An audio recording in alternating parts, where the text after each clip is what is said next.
Welcome to Energy Insights. In today's episode, we spoke with Joojin Kim. Joojin is the founder and CEO of Solutions for Our Climate based in Seoul, South Korea.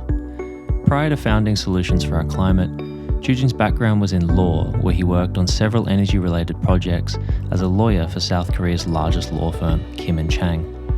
Joojin has also been on the expert committee for the National Council on Climate and Air Quality that was convened by the President of South Korea and headed by former UN Secretary General Ban Ki-moon.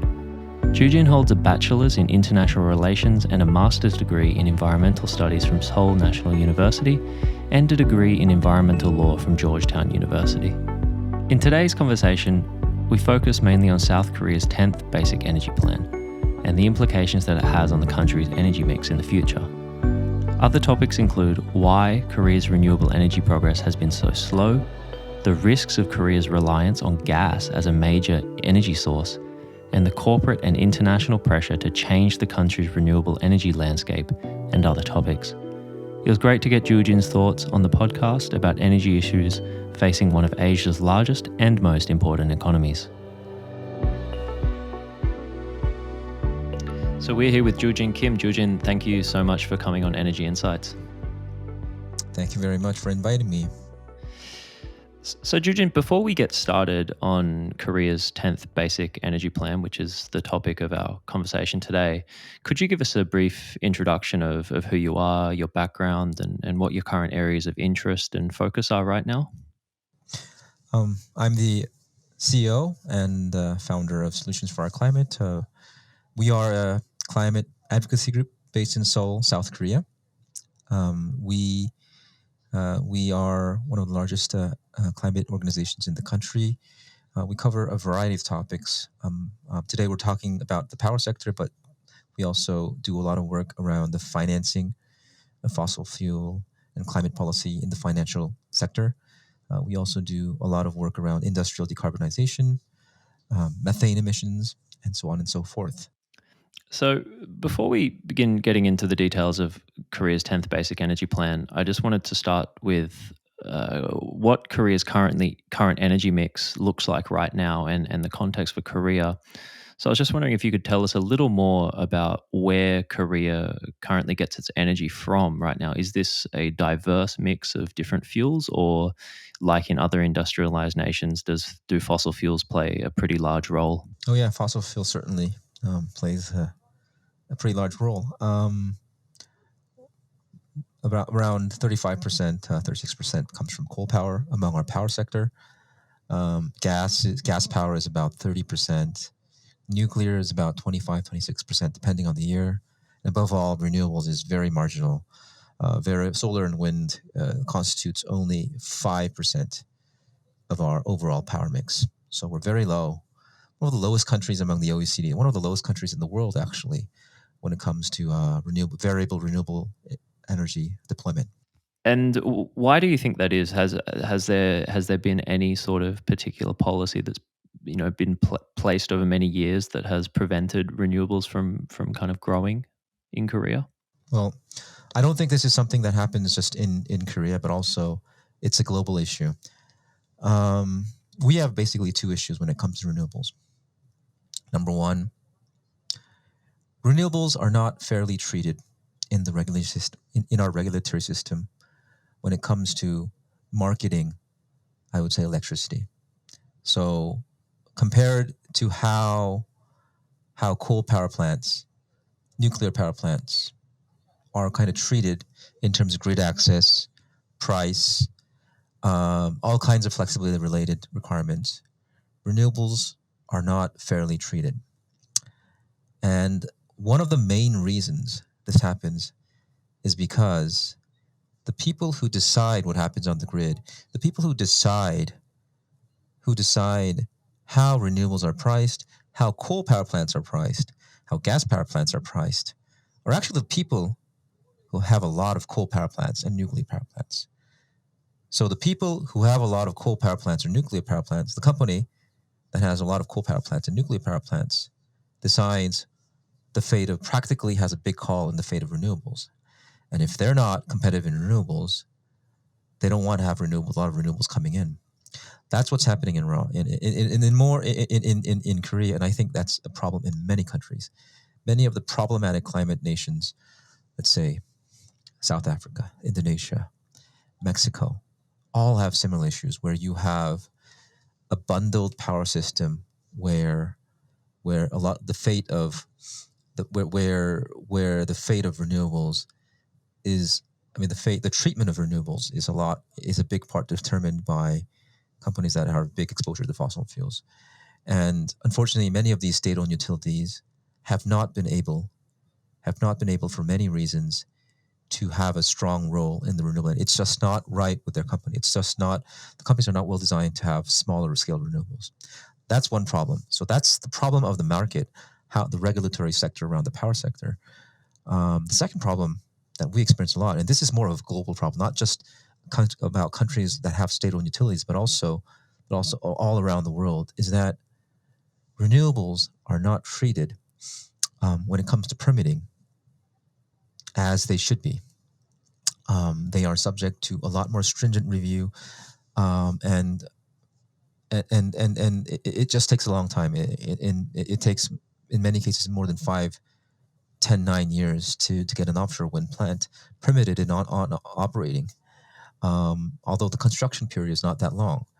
And there has to be an awakening there. There has to be an awakening where if we continue to rely on what we've done with other assets and don't treat renewables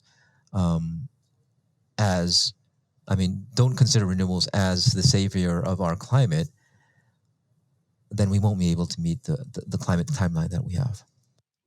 And given the context that you just gave us in particular in Korea's sense, if we talk about how energy intensive South Korea is and how important it is for it to shift into more clean energy, does Korea have a high or low carbon footprint, and how important will it be for Korea to kind of bring that down if it is pretty high? I'm guessing it is. Yes, our carbon intensity is pretty high. As I mentioned, the reliance of our power sector on fossil fuels, and 2/3 of our power mix comes from fossil fuels. And on top of that, we also have a pretty big petrochem, heavy industry, steel, shipbuilding, all kinds of heavy industry inside the nation, very export oriented, which brings up the carbon intensity of the nation. That's made us the second highest per capita, I would say, coal emission country, I must say. How are we going to bring it down? I guess the answer is what I just mentioned before, renewables. A big part of that, I mean, there's going to be other technology that have to come in, but I guess the most important role will come from renewables. Renewables may not be the full answer for a lot of things. I mean, for example, industrial decarbonization will have to take place. There may be a role of hydrogen there, especially green hydrogen, and all kinds of other technologies as well. But I guess the main chunk of decarbonization will have to come from renewables. And what are Korea's carbon emission goals right now? What has the country said it would do, or better yet, when has the country said it would reach a net zero, or at least come towards a net zero economy? And do you think this is feasible given the current circumstances? South Korea has a 2050 carbon neutrality target. Our 2030, so-called NDC, 2030 greenhouse gas emission reduction target, is to reduce emissions by 40% compared to 2018 levels. So there is a target. Is it feasible or not? Well, it should be feasible. If the policy levers are all there, it could be feasible. But unfortunately, a lot of people believe, because of the status quo, because of the incumbents, it's not going to be feasible. But I guess making it feasible is one of the things that we're trying to do right now. And given the policy, let's actually, that's a good leeway into the 10th Basic Energy Plan. Just first, I'd like to get you to tell us what the Basic Energy Plan actually is, and do these? I mean, we're in the 10th iteration now. Do these regularly change? How often do they change? And are they adaptable to, say, like a geopolitical circumstance? Yes, they are very fluid. And frankly speaking, I won't be too confused, too overwhelmed by the figures coming out. They do indicate the thinking of that period, but they do not indicate the technology. They do not indicate where our power sector is going. Unfortunately, the political context right now is that renewables will have to give away a little bit more room for other bigger power sources like nuclear. That's the way our current administration has been thinking. I'm not saying that that's not going to change. There is, I believe, there is room for change for that, and I do see signals of change. But it's just a reflection of what the people think right now. It doesn't mean that that will be capped. Renewables will be capped at that much, or fossil fuels will expand to that much. Practically speaking, it's also a very old-fashioned way of deciding power policy. It's something that exists only in not that many countries, especially those in Asia. And eventually, what happens with this is it's not renewables. It's not the promotion of renewables to a certain level that happens with this. It's actually the squatting of certain fossil or nuclear assets that happens with this. I mean, usually in a power plant, you would have nuclear power plants or fossil power plants kind of identified, and these power plants there would be, and being inside the plant means the next step would be getting a permit for that power plant. And with that comes in some kind of belief that this power plant will exist. And a lot of market players put in a lot of market value on that. That kind of thinking, that kind of practical pre-permitting of fossil fuel power plants is the problem of these power plants. And that's not always what the market wants.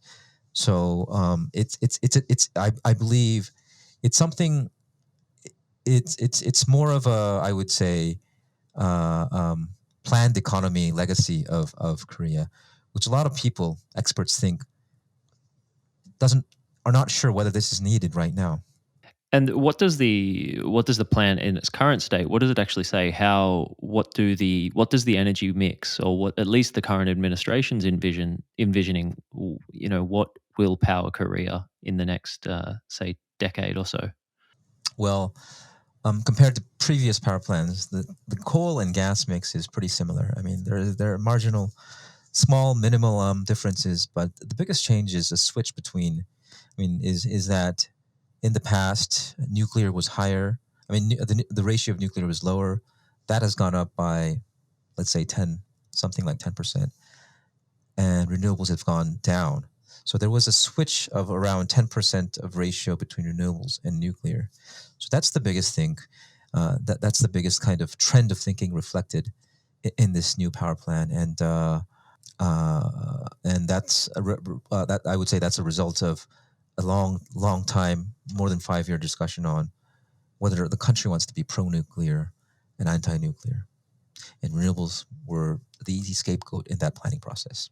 And why didn't the conversation shift from, say, rather than bringing down renewables and replacing it with, say, 10% more nuclear, why didn't the conversation, or at least in your view, why didn't it go from, hey, let's bring down fossil fuels and up the renewables? Was there a particular moment in the recent history that kind of shaped that conversation in that way? Well, that goes. I should go back to my previous point. If your regulators rely on information from the state-owned utility and use a state-owned utility basically as the most important tool to develop the power sector, you get used to what the state-owned utilities are used to. State-owned utilities are often very used to big assets. They're not used to 1 megawatt or 2 megawatt small scale microfinance renewables. That's why always, very often, among our power sector regulators, renewables was a very marginal factor. It was more of a trend rather than a technological change.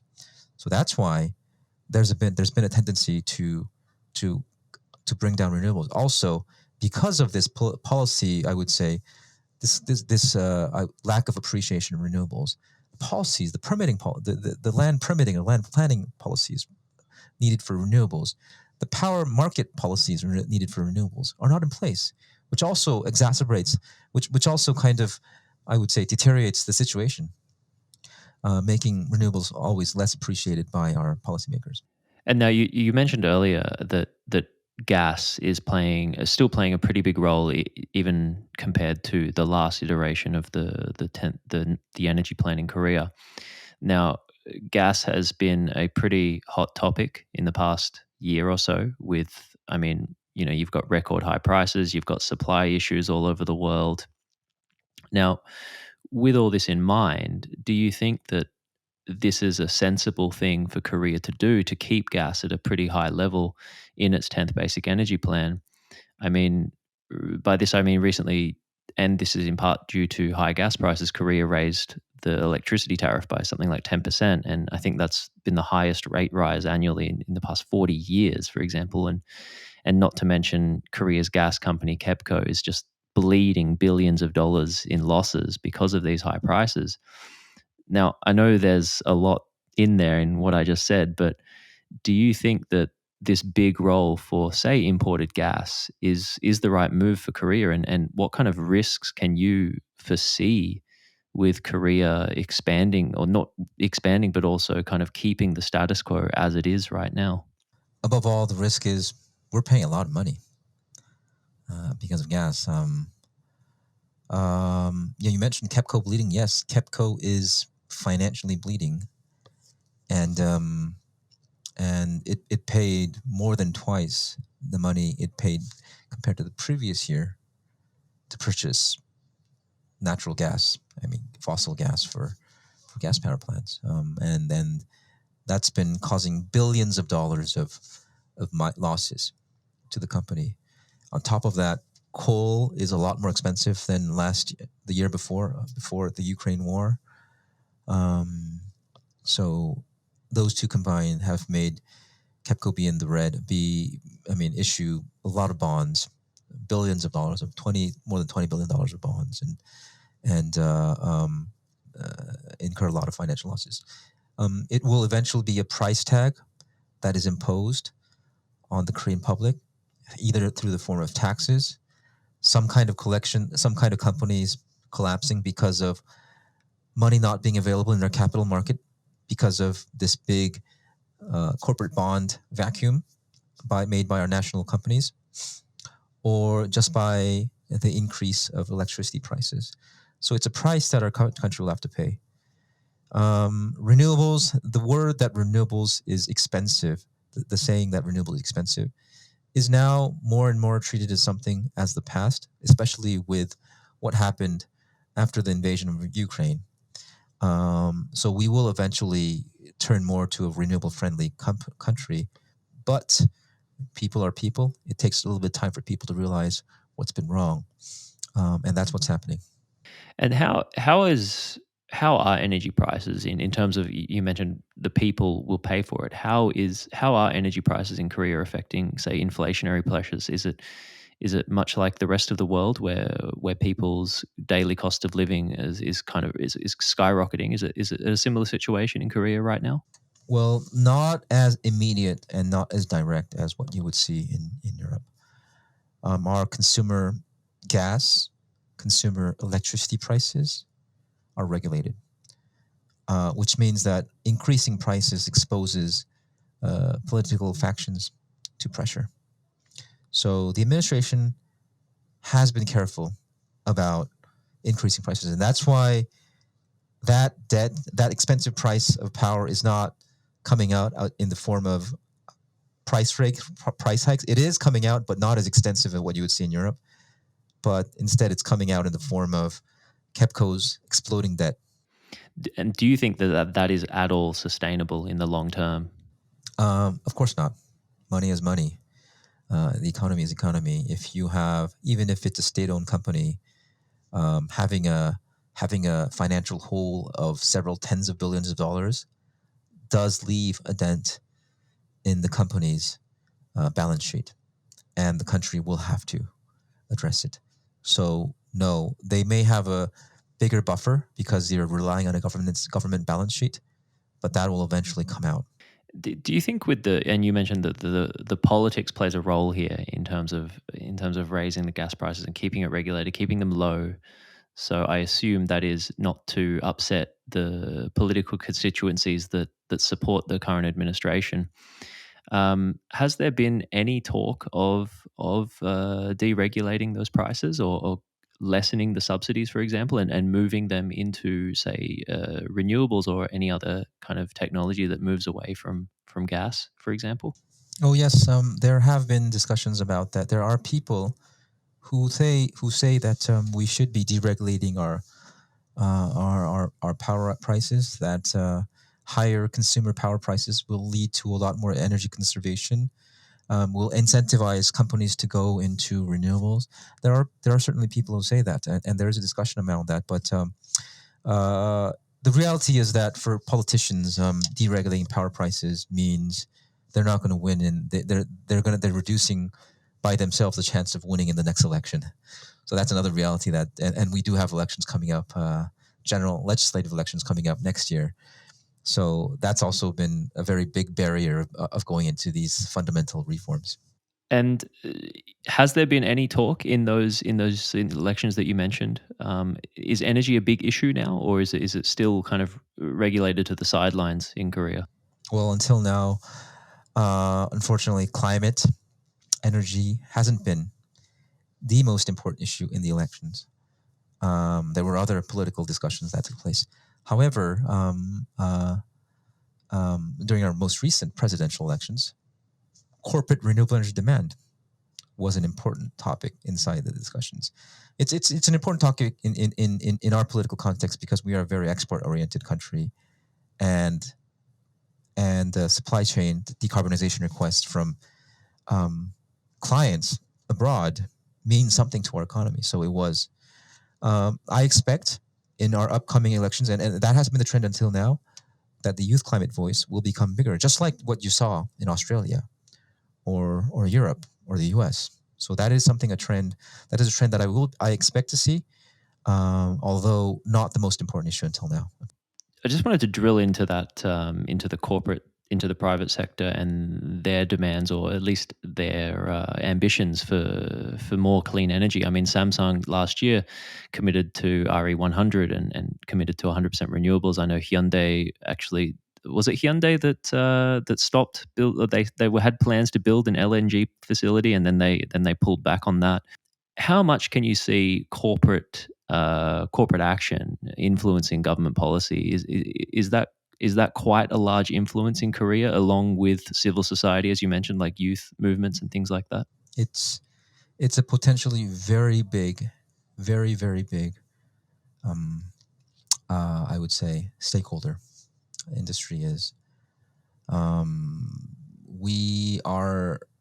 I mean, most of Asia has a sentiment that we're behind in the economy, and everything, all the policy has to be designed for the industry. Well, if the industry says renewables is the future, that is there is a that contain that comes in with a lot of weight. At the same time, many nations in Asia are state led. The economy was developed under authoritarian government with state led economy, and therefore there is there is a strong hesitance on saying something directly to the government. Even though companies, our big conglomerates, are not satisfied with our power sector to a very high level, consider our power sector a risk, a commercial risk to their future business, they are very careful in complaining about these to the government. Although I do see that discontent existing inside our industry.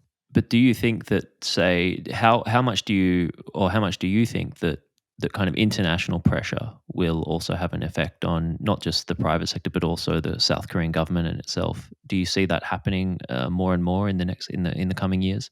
Oh, certainly. A lot of talks on renewable targets will have does have an impact uh, on our country's policy. I mean the RE the discuss. I mean, why did Samsung commit to renewable energy 100% by a certain year? Well, that was sort of international pressure. I mean, that was basically from multinational companies requesting Samsung to do something. So yes, that does play a very important role. Yeah, in making our companies move. And just being mindful of your time, Jujin, I know we're coming up to our kind of stop. I just wanted to finish up by getting your final thoughts on as you mentioned, you probably mentioned a little bit about the main barriers, but also what you think the country can potentially do to overcome those challenges, to kind of see it move away from, say, an import dependent model on fossil fuels into a more domestically sourced renewable model, where, as you said, that would be potentially economy wide shifting transition moment. First of all, our country has been very good in making steel mills, petrochemical plants, fast permitting, very fast business decisions. That was the backbone of our economy. Even coal power plants, nuclear power plants, very fast deployment of them. I think the same thing has to happen with renewable power plants, offshore wind, solar, onshore wind plants. The country doesn't consider this as part of industry, as the part of our future, the future of our economy. I think the highest level of people of our government will have to change their minds on that, number one. So faster, permitting, planning renewable energy, just like we plan factories. That's something that that has to happen. Another thing that has to happen is that the country has to understand that the way our power sector is designed is just not right with the new technology, with renewables. It's a small scale, more distributed source of energy, centralized, unilateral source way of making energy policy decisions just doesn't work. The power sector has to be more distributed.